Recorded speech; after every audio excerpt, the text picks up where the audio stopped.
Lee, what an amazing workplace. How do you put up with this every day?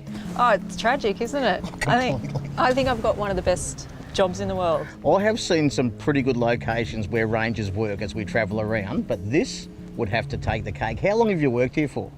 I've worked in Byron Bay with national parks for about 5 years. Now, I've had a little chat with you before we started here.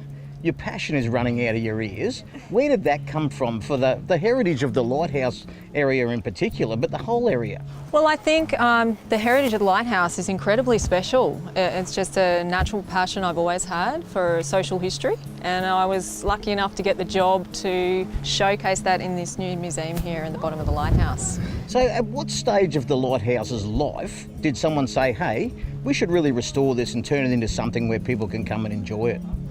Yeah, well, there's been tours running here for quite a few years, and as the numbers of tourists to Byron Bay and the precinct have increased, we've decided that we really need to show them some more of the history here.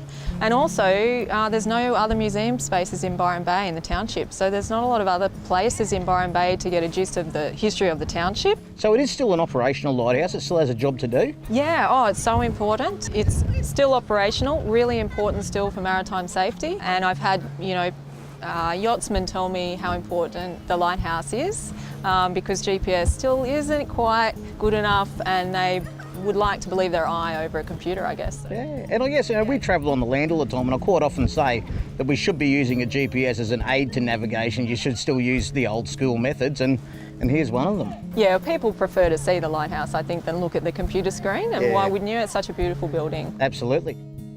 The Byron Bay Lighthouse is something you can appreciate any time of the year. And something else you can appreciate all year round is the Universal Explorer.